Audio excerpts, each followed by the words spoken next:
tanto ruido confunde. ¿Qué o quién estará detrás? ¿Te atreves a abrir? En la web suena más fuerte y claro. Cabecera MX presenta El Timbre. Iniciamos.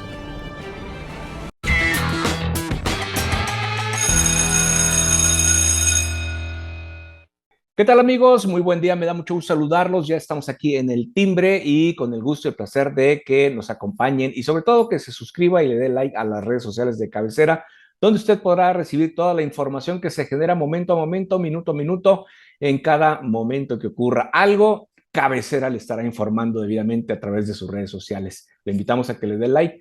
Y bueno, pues hoy miércoles 21 de septiembre, pues saludo con mucho gusto a mis compañeros en este día. Surya Palacios, ¿cómo estás, Surya? Muy bien, muchas gracias. Encantada de estar aquí con todos ustedes. Feliz miércoles. Esperemos que ya no tiemble. Porque está agarrando muy en serio, la están agarrando, pero bueno, esperemos que no. Carlos Maguey, ¿cómo te encuentras? Bien, esperando que efectivamente las réplicas ya le bajen, ¿no? Hace, en el 85, la réplica del día 20 a las 8 de la noche fue muy fuerte. Hoy esperemos que Sí. ya no vamos a tener algo similar, ¿verdad? Entonces, esperemos que hoy esté ya más tranquilo. Pues esto, ya estamos sacando el tema prácticamente, vamos iniciando con esto, las réplicas y bueno, el sismo que se presentó el 19 de septiembre, una vez más, por tercera ocasión, de 85, 17 y ahora 2022, misma fecha, un poquito diferente, variación en los horarios, pero bueno, coincidencia. ¿Qué habrá pasado? ¿Qué ocurrirá? Que bueno, que ya tres sismos en una misma fecha, muy simbólica, sobre todo para los mexicanos, este día del 19 de septiembre, ¿no? Y las réplicas que también pues siguen constante y permanente en las zonas de Michoacán y de Colima, ¿no, Surya? Sí, bueno, creo que van más de 700 réplicas, ¿no? Es normal y es bueno. De hecho, dicen los expertos en el tema que es bueno que siga habiendo estos pequeños temblores, que no tienen la misma magnitud que el inicial, porque bueno, así se libera energía y pues augura que no, que estas réplicas no sean tan angustiantes para la mayoría de las personas que no están acostumbradas, sobre todo en el área metropolitana de Guadalajara, a sentir los temblores, en contraste con quienes ya tenemos un rato viviendo en la Ciudad de México y pues prácticamente ya nos acostumbramos a este tema de los movimientos telúricos. Y al respecto, bueno, además de lamentar, ¿no?, las pérdidas humanas en Colima y Michoacán, yo creo que es muy importante que sí se reúna de parte del gobierno del estado de Jalisco con instituciones como la Universidad de Guadalajara, en asesoría o en conjunto con la Universidad Nacional Autónoma de México y también con todo lo que es el sismológico nacional, que al final lo maneja la UNAM también, para pues explorar la posibilidad de que también se instalen sensores en la franja costera, que incluyan a Jalisco, para que exista una alerta sísmica tal y como la tenemos quienes vivimos en la Ciudad de México, ¿no?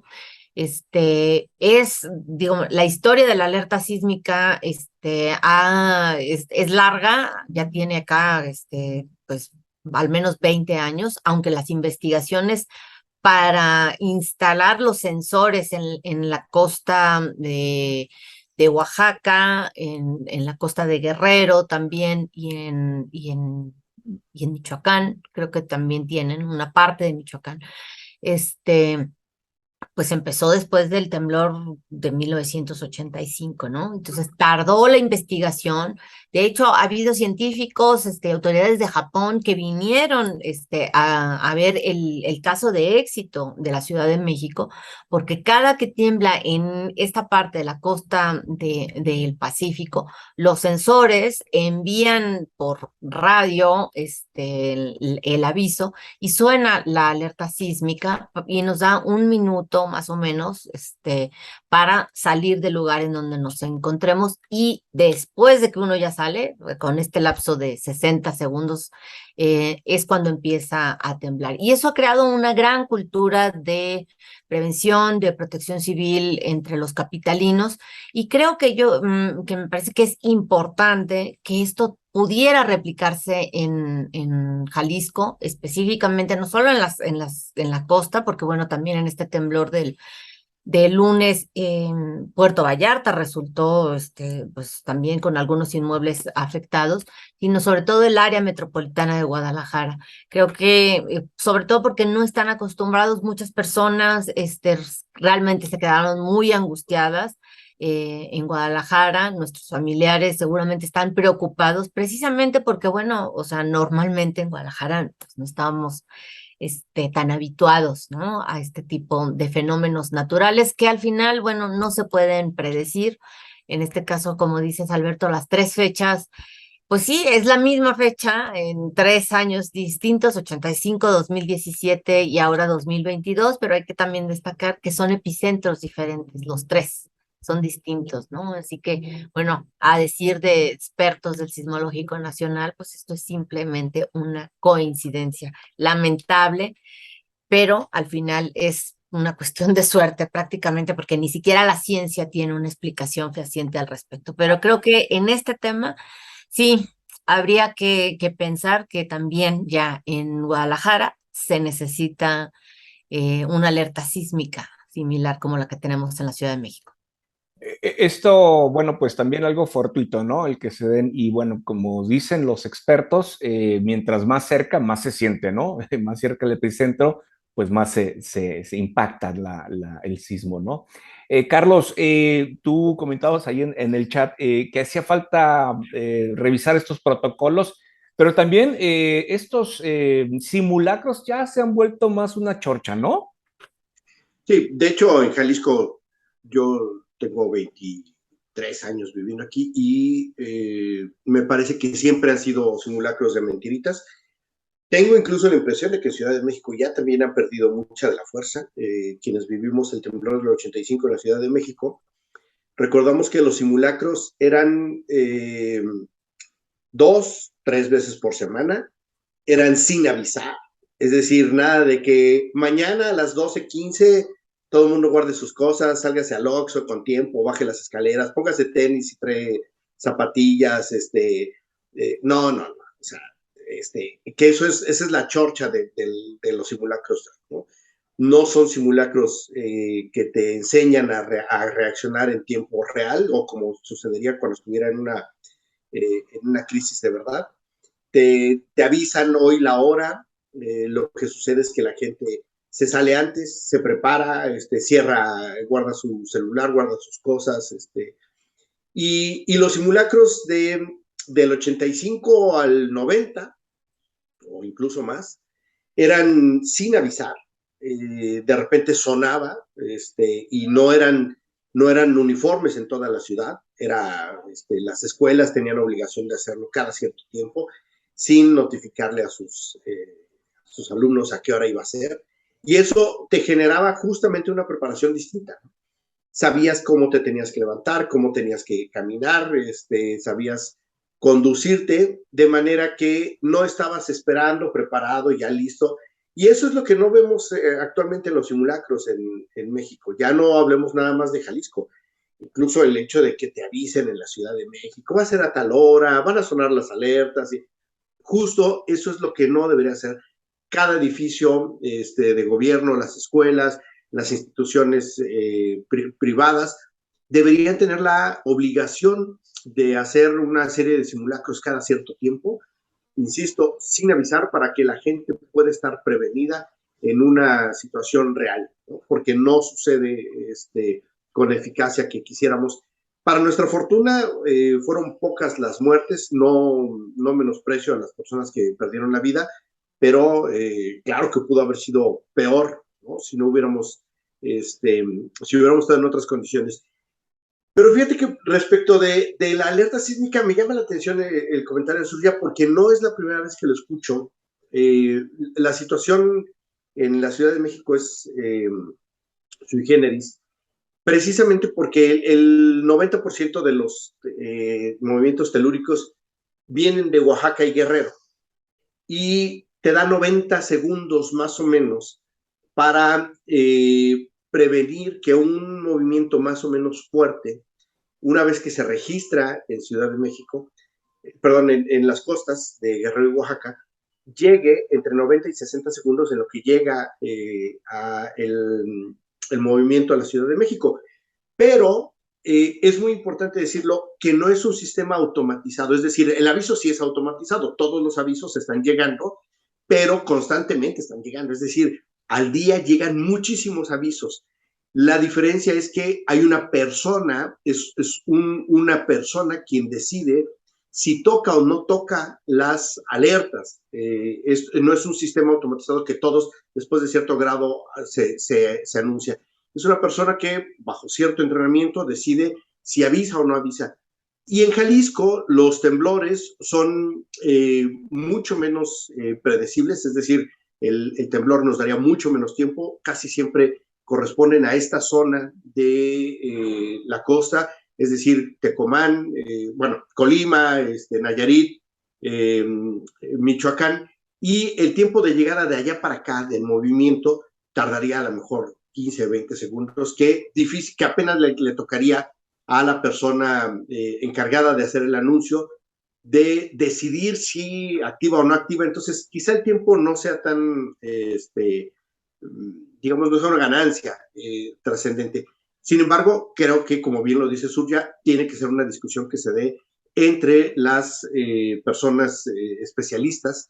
Yo algunas veces llegué a escuchar incluso que querían ponerle alertas sísmicas a las escuelas, y yo decía, bueno, pues que no, como que no queda claro cómo es el procedimiento. Digo, para algunas personas, los que lo vivimos en aquel tiempo cuando se instauró, lo tenemos claro. Y sin embargo, hoy ese sistema completo sí le ha dado buenos resultados a la Ciudad de México. Es quizá difícil que se replique en otros lados porque no todos lados tienen esa misma ventaja de distancia para poder prevenir y anticipar los movimientos. Y sin embargo, insisto, como bien lo dice Surya, es bueno que se dé la discusión, que se empiece a platicar sobre este tema y que se vea la posibilidad de hacerlo. Pero mientras tanto, en lo que sí está en nuestras manos ahorita es prevenir con simulacros de a de veras, ¿no? Dejar de hacer simulacros de mentiritas, dejar de avisarle a la gente con mucha anticipación cuándo va a ser, a qué hora va a ser, porque eso no le sirve a la población ni tampoco a las autoridades. Lo que le sirve es simulacros que de verdad te alerten, que te tomen desprevenido y que te permitan irte acostumbrando al día en que tengas que usarlo, ¿no? Finalmente es una preparación que nadie quisiera usar, pero que todos debemos usar en algún momento. Y además la reacción no es lo mismo cuando ya de antemano sabes el día y la hora, que cuando es impredecible un sismo que ocurra y dependiendo también de la magnitud, ¿no? Porque hay edificios que no son posibles evacuarlos y te agarran a medio temblor y ya te pasaste evacuando el edificio cuando ya se acabó el temblor, ¿no? Claro. Deberían de haber simulacros donde la gente busque las formas de resguardarse en Exacto, que se zona. cree una cultura, porque es que Exacto. no hay, en Guadalajara no hay, la gente ni siquiera está informada eh, realmente de lo que debe de hacer. Muchísimas personas en Guadalajara el lunes salieron de edificios medianamente altos que alcanzaron a salir o que salieron después que concluyó el temblor y se pusieron abajo del edificio. Cuando, o sea, si el edificio fue dañado, por el movimiento telúrico, y eso ha ocurrido aquí en la Ciudad de México, justo cuando ya no está temblando es cuando se viene abajo. Claro. Entonces tienes que cruzarte la calle. Entonces, bueno, o sea, varias de las imágenes que yo vi es que bueno, que nadie les ha dicho que hay que cruzarse la calle, que hay que alejarse de donde esté el inmueble, sobre todo esos inmuebles, y también lo que son altos. Y considerando que Guadalajara ya dejó de ser una ciudad plana en donde solo había casas. O sea, eso pues yo creo que ya prácticamente desde hace casi 20 años, Guadalajara ya se convirtió en una ciudad vertical, al igual que la Ciudad de México. Obviamente Claro. la densidad de edificios que hay aquí en la capital con respecto a Guadalajara, pues no se compara, que hay más, evidentemente, pero crear toda esta cultura de protección civil con simulacros, con información, yo creo que pues, o sea, es muy, muy, muy necesario para que las personas estén mucho más tranquilas, sobre todo, porque la desinformación, el desconocimiento es también lo que genera mucha incertidumbre y hace que las personas no sepan cómo actuar y que posteriormente presenten cuadros de ansiedad, están muy nerviosos, De crisis de crisis. nerviosas, claro. Sí, pues es un tema que también nos falta dominar todavía en ese sentido, de esa cultura que realmente se arraigue, ¿no? En todos y cada uno de los mexicanos en situaciones de sismos, pero también hay otro tipo de desastres que también pueden ser simulacrados. Bueno, vamos a continuar, si les parece. Tenemos el tema de Ayotzinapa. Resulta que, bueno, pues ya el que fuera el alcalde en aquel momento de la desaparición, José Luis Abarca y su esposa, pues fueron detenidos inicialmente y procesados por este delito y bueno, después de que fueran absueltos, aparentemente hay nuevas órdenes de aprehensiones. Así, Surya, ¿hay algo así por ejemplo? Sí, así es. Yo creo que, mira, en este tema hay que destacar. En 2014, noviembre de ese año, los detienen a José Luis Abarca, el exalcalde de Iguala, a su esposa. El único que hasta ahora ha sido exonerado es absuelto, ¿no? Es José Luis Abarca. En 2014, la entonces Procuraduría General de la República lo acusó de secuestro agravado. Nunca a ninguno de los más de 90 detenidos, incluyendo a Abarca, en aquella época la PGR los acusó de desaparición forzada. Ni siquiera desaparición cometida por particulares en contra de los sicarios de Guerreros Unidos que también fueron detenidos. ¿Qué sucedió? Bueno, pues si no los estás acusando de lo que realmente pasó, que los muchachos los normalistas no están secuestrados, están desaparecidos, pues era evidente, ¿no? O sea, años después, ahora, José Luis Abarca es absuelto. Pues claro, lo habían acusado de secuestro agravado, privación ilegal de la libertad de los estudiantes. Ahora lo absuelven, aunque todavía no está en firme esa sentencia. Todo esto debido a que la PGR y ahora Fiscalía pues no lograron probar las acusaciones. Y en esta semana ya nuevamente la Fiscalía General de la República cumplimentó varias órdenes de aprehensión nuevamente en contra de José Luis Abarca, también de su esposa María de los Ángeles Pineda y también en contra del exsecretario de Seguridad Pública del municipio de Iguala. ¿De qué los está acusando? No los está acusando de la desaparición de los 43 normalistas. Los acusa de delincuencia organizada en relación con el tráfico de drogas o en relación con delitos contra la salud, que es narcotráfico. A Abarca ya no se le puede acusar por el momento de los mismos hechos de Ayotzinapa por la simple y sencilla razón de que eso está prohibido en nuestro país, de acuerdo con el artículo 23 constitucional, que bueno, pues es la máxima jurídica del non bis in idem, que una persona no puede ser juzgada por el mismo delito en dos ocasiones. El tema aquí no es tanto José Luis Abarca, sino el general José Rodríguez Pérez, quien fue detenido la semana pasada. Y de acuerdo con Alejandro Encinas y la Comisión de la Verdad para el caso Ayotzinapa, él, oficial del ejército, que era coronel en 2014, habría dado la orden de desaparecer a 6 de los 43 estudiantes normalistas. El problema es que una cosa es lo que dice Alejandro Encinas, lo que se dice en la mañanera con el presidente, lo que dice esta comisión del caso Ayotzinapa, y lo que hace la Fiscalía General de la República, porque de nueva cuenta, repitiendo los mismos errores de 2014, da la casualidad de que al general No lo están acusando de desaparición forzada, ni de 1, ni de 6, ni de 43. Simplemente ese delito no forma parte de su causa penal. ¿De qué lo están acusando? Igual que Abarca, de delincuencia organizada en relación con delitos contra la salud. Así es de que, bueno, o sea, si ya estamos viendo cuáles son los resultados de fincar un delito cuando en realidad ocurrió otra cosa, lo que ocurrió en 2014 con la PGR, pues la Fiscalía General de la República ahora está haciendo exactamente lo mismo de lo que acusan a Murillo Karam, que también está preso. Entonces, bueno, el caso Ayotzinapa se enreda más. No vamos a saber exactamente qué es lo que ocurrió con los muchachos. No hay pruebas. Esta administración no tiene pruebas de esa nueva versión que dijo Alejandro Encinas.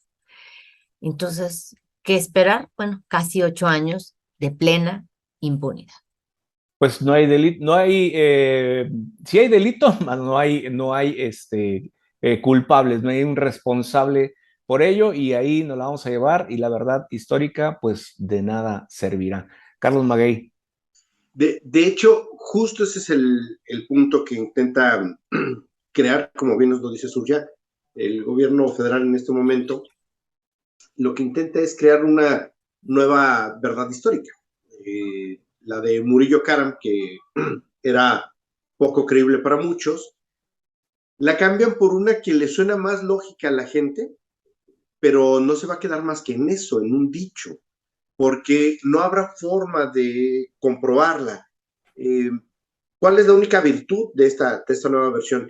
Que hay quienes se sienten más conformes con esta versión, la sienten más creíble y no va a arrojarnos culpables, es decir, culpables así de dicho, sí, ¿no?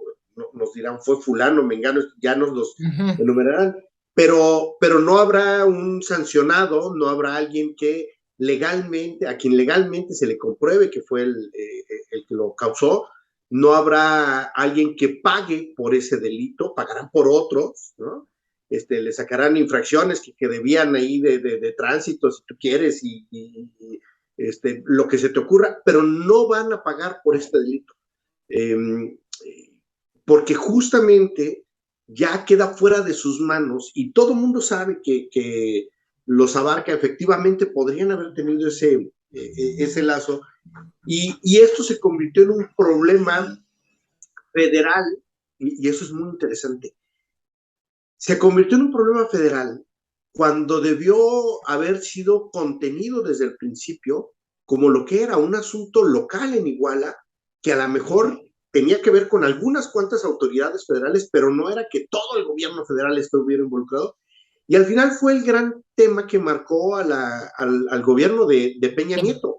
¿Por qué? Porque fue mal llevado, porque fue mal conducido, porque fue mal resuelto, porque cuando debieron haber de inmediato actuado, cercado, detenido, culpado a estos grupos muy, muy focalmente, decidieron crear una versión un tanto fantasiosa, que a lo mejor para algunos era creíble en el momento, para otros no, pero derivó en todo esto, derivó en que hoy no tenemos una verdad. Hoy lo que hace el gobierno federal es, nos cuenta una versión que es más creíble para muchos, no para todos, para muchos.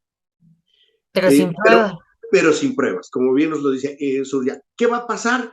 Eso, no vamos a encontrar un culpable por estos delitos. Nos van a platicar que sí, nos van a decir que sí, ellos fueron y ya están en la cárcel y ya los volvimos a detener, pero sabemos que no es por esa razón. Sabemos que si pagan algo en cárcel, no va a ser por estos delitos, porque ni siquiera tenemos la certeza de qué fue lo que pasó. Nadie tiene la certeza de qué fue lo que pasó y esto, insisto, derivará en un mal proceso y que nos quedaremos ahí con una nueva verdad histórica, pero con las mismas fallas que la anterior. No hay pruebas y no se va a terminar por procesar a nadie por esos delitos. Así es. Y lamentable porque esto, cada vez que se habla de Ayotzinapa, remueve la herida a los familiares de los 43 desaparecidos. Y eso creo que... Lo que es terrible. Terrible, ¿no? Terrible porque, vamos, ya lo dijeron ustedes, difícilmente encontraremos un culpable. Y bueno, pues esto de este crimen se le llama impunidad, como ya lo comentaron. Oigan, pues un suceso también que aconteció el día de ayer en Tabasco, en Huimanguillo, esta planta de Paredón en Huimanguillo, Tabasco, que se incendió por, al parecer, una excavadora golpeó un etanolducto, le llaman, que provocó una explosión y bueno, pues al parecer iban 2 personas fallecidas. Esto pues es lo que revela según Pemex en Huimanguillo, en Tabasco. Surya. Bueno, es un tema que si bien puede tratarse exclusivamente de un accidente, pues al menos una vez al mes, o sea, digo por lo menos, porque hay meses en los que ocurren 3 o 4 accidentes de ese tipo, se reportan fallas en algunas de las instalaciones de Pemex. Hay que, en ese tema, en lo que se refiere a esta nueva explosión, sí hay que no descartarlo, que sea solo un accidente, pero normalmente también nos habla de que no hay el mantenimiento adecuado, suficiente, no existen o no se aplican los recursos que deben de erogarse para que las instalaciones de la petrolera mexicana se mantengan en buenas condiciones y que se trate de evitar, sobre todo, deja ya las pérdidas materiales, las pérdidas humanas que se tienen. También en las plataformas, seguido han ocurrido accidentes o incidentes de este tipo. Entonces creo que si bien no se puede descartar que sea un hecho fortuito, pero también hay que analizar si realmente se está llevando a cabo el mantenimiento que se requiere, digamos, el nivel de volumen que tienen que tiene el trabajo de Petróleos Mexicanos en cada una de sus instalaciones, que la verdad a veces no nos imaginamos todo lo que se hace en estos lugares, pero que al final de cuentas sí repercute en la calidad de los productos y también en la calidad de las condiciones laborales de sus trabajadores, que en este caso lamentablemente pues eran ya, o sea, el saldo preliminar era de 2 personas fallecidas. Así es de que, bueno, mucho ojo con ese tema de que hay que ver si realmente se está aplicando los recursos de Pemex para su mantenimiento en todas las instalaciones o si se están erogando o desviando, por llamarlo de alguna manera, para la obra emblemática de este sexenio que es Dos Bocas. Y esto Minería que no refina. sí, va. Y esto me recordó, Surya, también a San Juanico fue un 19 también. O un San 17. Juanico fue un Sí, que fue una 17. También fue en septiembre la explosión de San Juanico, tremenda también de Pemex, ¿no? Me vino a la memoria, ¿eh? Digo, coincidencias, no sé, Sí. pero sí, un acontecimiento lamentable. Carlos, esta planta del paredón de Pemex en Huimanguillo. Fue el 19 de noviembre del 84. Noviembre, Fue un cierto. 19, sí. Del 84. 19. Fue 19, pero Es no correcto. Así es. el Y 84. sí, una de las grandes tragedias. De hecho, creo que la dejamos en el olvido muy pronto porque fue antes de un año que llegó el sismo del 85. Es decir, yo creo que eso, solo por eso, no es algo que tengamos tan presente, porque fue una explosión terrible allá en San Juanico, San Juanico Xuatepec, que provocó estas muertes. No recuerdo cuántas fueron las víctimas, pero sí recuerdo que fue precisamente, se habló de un accidente. Claro que no podríamos tener la certeza de que fuera derivado de que no había un correcto mantenimiento, que es justo lo que nos decía Surya. A ver, ¿es un accidente?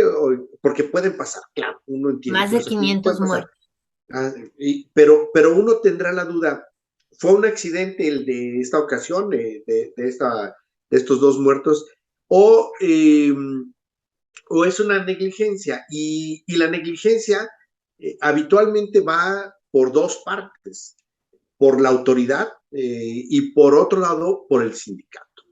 que el sindicato se presta a dejar o reducir las medidas de seguridad a cambio de, ¿no? Siempre hay justo quien debería velar por la seguridad de los trabajadores, claro, es la empresa, pero el sindicato debería ser uno de los principales, o de hecho debería ser la principal entidad que estuviera exigiendo cuidado, revisión, mantenimiento a los sistemas de seguridad, y sin embargo, con frecuencia vemos que eso no sucede. ¿Y de quién es responsabilidad? Bueno, precisamente es el sindicato el que se está prestando estos cochupos. No sabemos si esta fue la causa, pero el que se den accidentes tan frecuentemente nos hace suponer que sí debe haber algo por ahí.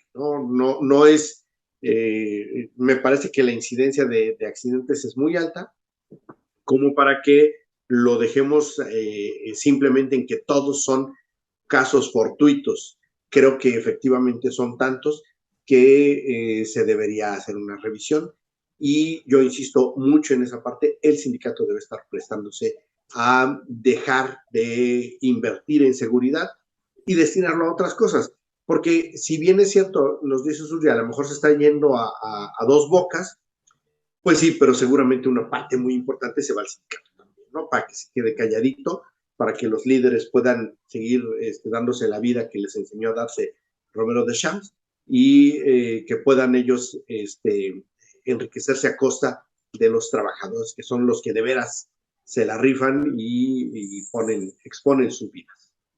Pues hasta lo dicho por el boletín de Pemex, se trató de una cuestión de mantenimiento y en ese momento ocurrió el siniestro, la explosión en este lugar. Pero bueno, vamos a ver que no, sí hace referencia, el boletín no habla de fallecidos, solamente evacuados. Pero bueno, vamos a ver qué es lo que pasa y pues esperemos nos den más información al respecto.